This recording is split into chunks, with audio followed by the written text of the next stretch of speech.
जाति आखिर क्यों नहीं जाती की पिछले एपिसोड में हम चर्चा कर रहे थे श्री महाराज सिंह भारती जी द्वारा लिखा गया लेख जातिवाद की असलियत के ऊपर, जिसके सबसे महत्वपूर्ण बिंदु को हमने पिछले एपिसोड में डिस्कस किया था।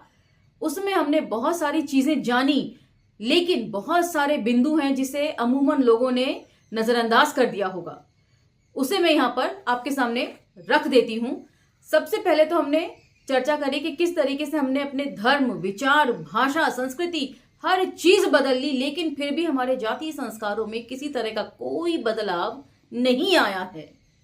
उसके बाद वे चर्चा करते हैं अपनी बात को समझाने के लिए हर धर्म से वो एग्जाम्पल लेते हैं, जिससे हमें यह पता चलता है कि धर्मांतरण की प्रक्रिया जो है वो हर जाति ने अपनाई है। जैसे कि कुछ टर्मिनोलॉजीज वो इस्तेमाल करते हैं जिसे पढ़कर इस चीज का अंदाजा लगता है, जैसे कि ब्राह्मण, ईसाई, राजपूत, मुसलमान, नए, बौद्ध। अब उससे हर कोई ये बात कह सकता है कि सभी जाति के लोगों ने अपने फायदे के लिए धर्म परिवर्तन किया है, लेकिन ये बात सही नहीं है। सबसे महत्वपूर्ण बिंदु जिसे हम सभी नजरअंदाज कर रहे हैं वो ये है कि सवर्ण यदि धर्मांतरण करता है तो वो विशुद्ध रूप से अपने फायदे को देखते हुए करता है, और निम्न जाति का व्यक्ति यदि धर्मांतरण करता है तो वो सामाजिक तिरस्कार से परेशान और प्रताड़ित होकर करता है। तो ये महत्वपूर्ण बिंदु है जिसे नजरअंदाज नहीं करना चाहिए। उसके बाद उन्होंने स्त्रियों के ऊपर बात करी कि स्त्रियों को किस तरीके से विशेष अवसर प्रदान किए जाने चाहिए।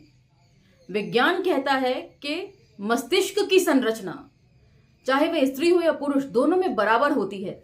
यदि स्त्रियों की तरह पुरुषों को भी घर की चार दीवारी में रख दिया जाए तो उनका भी मानसिक विकास रुक जाएगा। तो अब हम चर्चा को यहां से आगे लेकर चलेंगे, तो चलिए मेरे साथ। जय भीम, मैं शालिनी और आप देख रहे हैं अंबेडकर नामा। आज की चर्चा का सबसे पहला टॉपिक है सामाजिक समानता।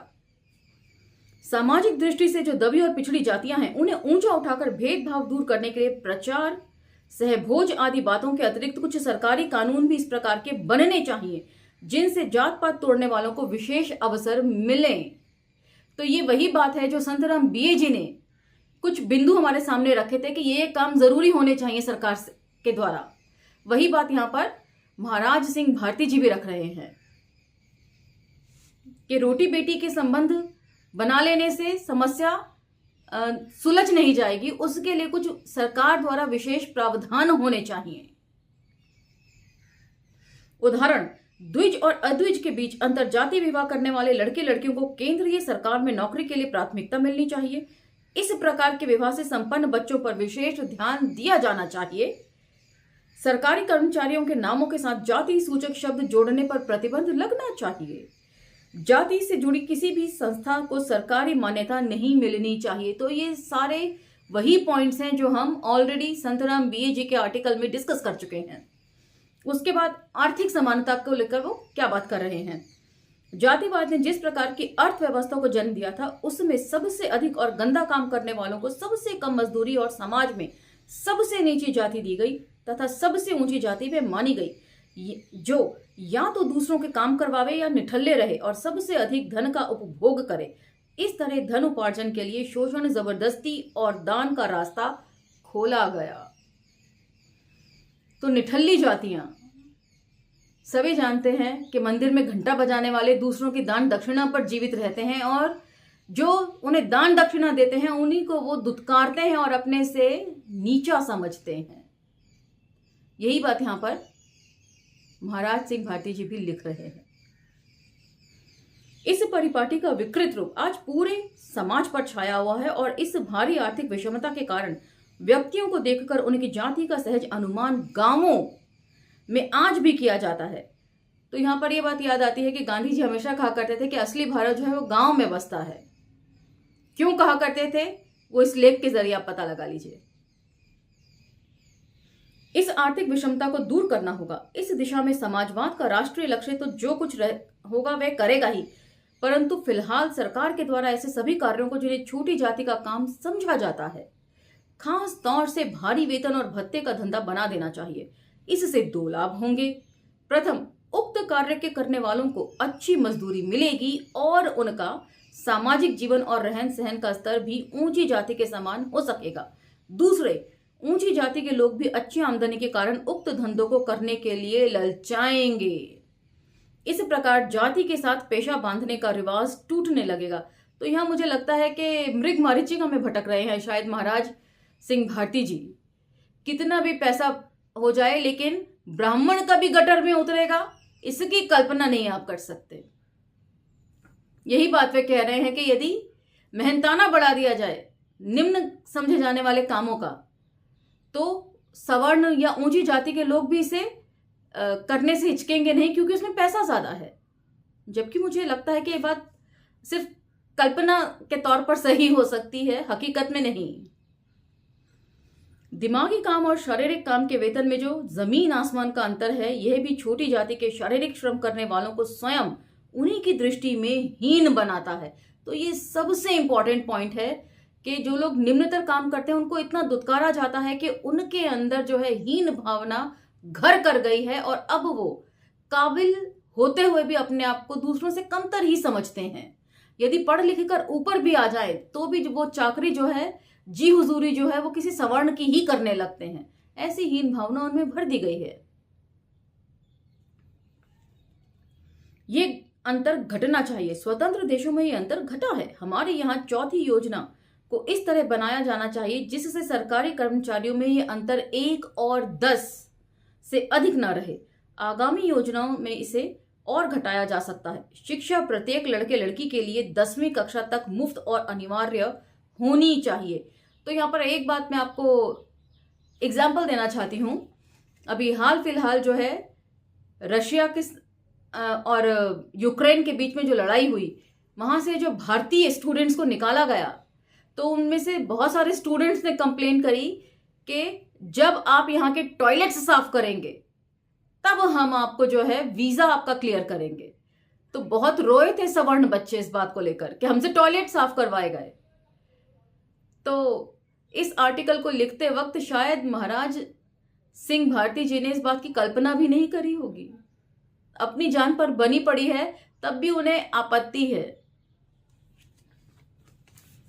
नेक्स्ट पॉइंट है राजनीतिक समानता। राज्य सत्ता पर हजारों वर्षों से जिन ऊंची जातियों का कब्जा रहा है, आज भी अधिकतर वही सत्ताधारी हैं। छोटी और पिछड़ी जातियां जब तक देश का राजनीतिक नेतृत्व नहीं करेंगी तब तक उनका पिछड़ापन दूर नहीं होगा। इनके लिए सरकारी नौकरी और राजनीतिक चुनाव में विशेष अवसर का सिद्धांत अपनाना होगा। स्त्री, शूद्र, पिछड़ा वर्ग, अल्पसंख्यक आदि को भारी बहुमत में नेता और अफसर बनाना होगा। खेत, कारखाने और व्यापार पर तो पिछड़ी जातियों का कब्जा नहीं के बराबर है। कम से कम यदि सरकारी नौकरी और राजनीतिक सत्ता में भी उन्हें उनकी आबादी के अनुसार भारी बहुमत दे दिया जाए, तो एक और जहां लाखों नए व्यक्ति देश को नेतृत्व देकर राजनीति में जनतंत्र को मजबूत करेंगे, वहीं दूसरी ओर जाति पाति का ऊंच नीच का भेद भी टूटेगा और पिछड़े लोगों में आत्मविश्वास बढ़ेगा एवं बड़ी जातियों में घृणा की भावना घटेगी। तो ये भी जो है वो रिप्रेजेंटेशन की बात कर रहे हैं। So it's representation not reservation. Reservation दिया गया है रिप्रेजेंटेशन के सवाल के चलते, और ये इसीलिए दिया गया है क्योंकि सोशल एक्सक्लूजन यानी कि सामाजिक बहिष्कार के चलते। ये आपको मलाई आप चाट रहे हैं, इसमें ऐसा कुछ नहीं है, क्योंकि रिजर्व कैटेगरी की जो सीट्स होती हैं कोटा की, उन्हें फिल तक नहीं किया जाता है पूरा। नेक्स्ट पॉइंट है सांस्कृतिक एकता। भिन्न भिन्न धर्मों के पीछे जो समय समय पर संसार में चलाए गए कई महान व्यक्तियों के विचार थे, परंतु धार्मिक कट्टरता ने इस पवित्र और उदार विचारों को भी संसार से छीन कर केवल अपने मजहब की संपत्ति बना डाला। तो बहुत अच्छी बात कह रहे हैं कि हर धर्म में जो है वो पीर फकीर और संत महात्मा हुए हैं, उन्होंने अच्छे विचार लोगों के सामने रखे हैं, लेकिन फिर भी उनके विचार बेकार साबित हो गए जाति व्यवस्था के सामने। साधारण व्यक्तियों के लिखे किस्से कहानी एवं वैधानिकों के लेख आदि तो सब लोग निसंकोच पढ़ लेते हैं, परंतु वेद को हिंदू कुरान को मुसलमान, बाइबल को ईसाई और गुरु ग्रंथ साहब को उनके मत के लोगों को छोड़कर दूसरे संप्रदाय के लोग प्राय घृणा की दृष्टि से ही देखते हैं। तो एक और महत्वपूर्ण पॉइंट वे हमारे सामने रख रहे हैं इस लेख के जरिए, वो ये है कि एक धर्म जो है वो दूसरे धर्म के धार्मिक ग्रंथों की खिल्ली उड़ाता है कि अरे जैसे ही आप हिंदू धर्म की बुराई करो तो वो कहेंगे आप अपने नबी को देखो, और जब उन पर बात करो तो वो कहेंगे क्या ईसाई साफ हैं, ईसाइयों पर बात करो तो वो फिर हिंदू धर्म के ऊपर बात ला देंगे या किसी और धर्म पर ले आएंगे। तो यहां पर एक अच्छा एनालिसिस वो प्रस्तुत कर रहे हैं कि वैज्ञानिक शोध जो होती है, हम बेहिचक जो हैं वो जो भी पुस्तक हमें पसंद आती है हम पढ़ लेते हैं। किसी भी लेखक को हम पसंद कर सकते हैं, वो किसी भी देश या भाषा का हो, उसकी ट्रांसलेटेड बुक्स भी हम पढ़ लेते हैं, लेकिन ये बात जो है वो धार्मिक ग्रंथों पर लागू नहीं करते हैं। एक हिंदू कुरान नहीं पढ़ेगा, एक मुसलमान बाइबल नहीं पढ़ेगा, एक ईसाई गुरु ग्रंथ साहिब नहीं पढ़ेगा, क्योंकि देश के धार्मिक नेताओं और गुरुओं को प्राय दूसरे धर्मों के प्रति घृणा का प्रसार करने की आदत सी है। तो ध्यान दीजिए, यहां पे धार्मिक नेता और धार्मिक गुरुओं को उन्होंने कटघरे में खड़ा किया है। धार्मिक नेताओं के विचारों का संबंध बुद्धि से न रहकर जन्म के साथ जुड़ गया है। पढ़ लिखकर और सोच समझकर लोग धर्म ग्रहण नहीं करते, वरन हिंदू के घर हिंदू और ईसाई के घर ईसाई पैदा होते हैं। तो किसी की पैदाइश पे किसी का जोर नहीं चलता। यदि इंसान के वश में हो तो वो अपना जन्म डिसाइड कर सकते, लेकिन ऐसा होता नहीं है। जब बुद्धि से संबंध टूटकर जन्म से जुड़ जाता है तो फिर ज्ञान का स्थान वेशभूषा, रस्म रिवाज, खान पान आदि ले लिया करते हैं।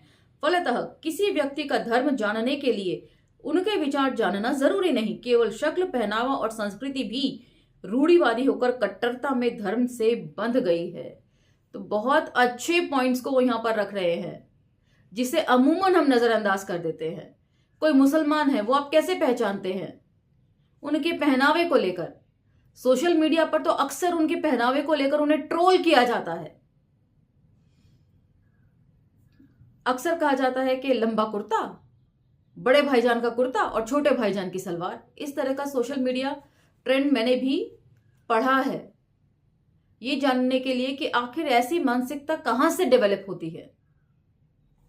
हम पहनावे को लेकर भी कितने कट्टर हो गए हैं, खान पान को लेकर भी कितने कट्टर हो गए हैं।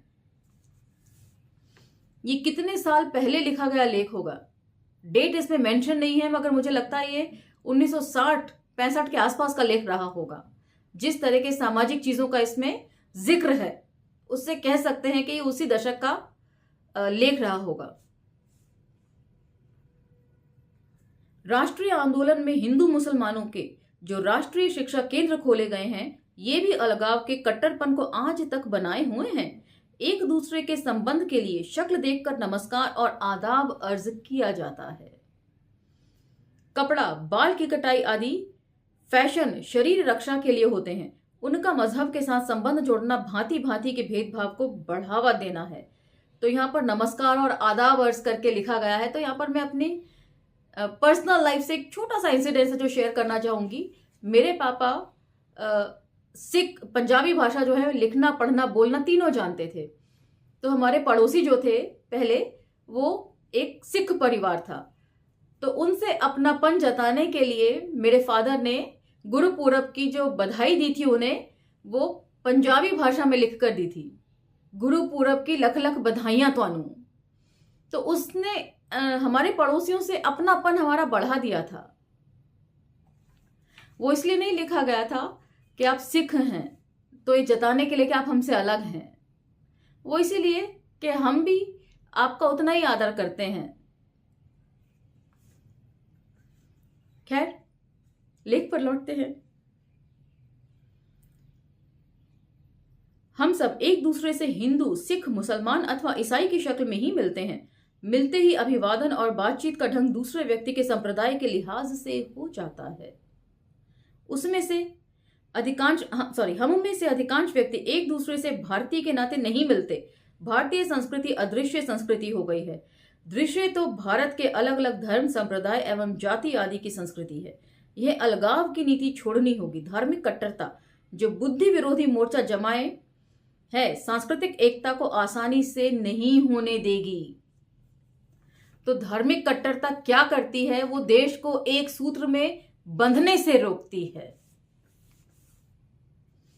परंतु यदि जातिवाद और सांप्रदायवाद को तोड़ना है तो सांस्कृतिक एकता की ओर से प्रयास भी अति आवश्यक है। अब कंक्लूजन में लिख रहे हैं उपसंहार। जातिवाद किसी तर्क के आधार पर टिका हुआ नहीं है, वरन संस्कारों के आधार पर चल रहा है। बहुत अच्छी बात कह रहे हैं कि जैसे ही आप जाति को लेकर कोई बात करते हैं तो लोग कुतर्क पर उतर आते हैं। संस्कार हमें बचपन से दिए गए हैं जातिवादी, इसीलिए हम उसको ढो रहे हैं। हम अपना माइंड अप्लाई नहीं कर रहे हैं कि ये सही है या गलत है। स्वार्थी लोग कई प्रकार के लाभ जनता के इन्हीं जातिवादी संस्कारों से उठाते हैं। मनुष्य संस्कारों का दास है। संस्कारों, रीति रिवाजों और आदतों का बदलना ही सामाजिक क्रांति करना है। जो लोग जातिवाद को बुरा समझते हैं वे भी व्यवहारिकता के नाम पर अपने पुराने संस्कारों के अनुसार ही जातिवाद के जाल में फंसते रहते हैं। जाति पाति तोड़ना आवश्यक है, बिना इसे तोड़े देश प्रगति नहीं कर सकता, परंतु साधारण तरीकों से ये टूट नहीं सकता। इसके लिए सामाजिक, आर्थिक और राजनीतिक तीनों प्रकार की क्रांतियां व्यापक रूप से करनी होंगी। मतलब हर फ्रंट पे आपको भिड़ना पड़ेगा, तब जाके ये जो जातीय संस्कार हैं उसमें चटक पैदा होगी।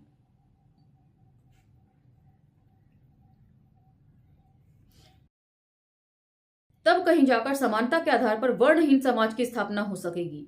कार्य कठिन है, लक्ष्य प्राप्ति दुर्लभ है, परंतु और कोई रास्ता ही नहीं है। इस पे लगातार चोट करते रहना ही एकमात्र उपाय है। दूसरा विकल्प देश की टूट और गुलामी है। बहुत बढ़िया बात कह रहे हैं कि दो विकल्प हैं, दो रास्ते हैं और दोनों में से आप कुछ भी चुन लीजिए। एक है देश को जोड़ने के लिए कि जातिवादी हमारे जो जातीय संस्कार हैं उस पर लगातार कई फ्रंट पर धावा बोला जाए, और दूसरा कि जाति को बनाए रखा जाए और देश को फिर से डुबो दिया जाए या गुलामी की तरफ ले जाया जाए। जा ही रहा है पूरा देश जो है, आप देखिए गुजरात का उपनिवेश की तरह लग रहा है अब। अतएव परंपरावादी संस्कारों को तोड़कर हर प्रकार की प्रतिक्रियावादी शक्तियों से लड़ते हुए हमें अपने जीवन और भविष्य को खतरों में डालकर भी जातिवाद और संप्रदायवाद के दानव को मिटाना है, तभी देश का कल्याण होगा। और यहां पर ये लेख समाप्त होता है। अगले एपिसोड में हम डॉक्टर भीमराव अंबेडकर जी का लेख लेंगे। तो ये लेख आपको कैसा लगा? इसमें बहुत सारे नए बिंदुओं को महाराज सिंह भारती जी ने हमारे सामने रखा है, जिन्हें अमूमन हम समझते तो हैं लेकिन डे टू डे लाइफ में नजरअंदाज करते चलते हैं, अपनी सहूलियत को देखते हैं पहले। ये लेख आपको कैसा लगा हमें जरूर बताइएगा कमेंट सेक्शन में। और अगले लेख और अगले एपिसोड तक इंतजार कीजिए। मुझे आज्ञा दीजिए। अंबेडकर नामा को लाइक, शेयर, सब्सक्राइब करते रहिए। धन्यवाद।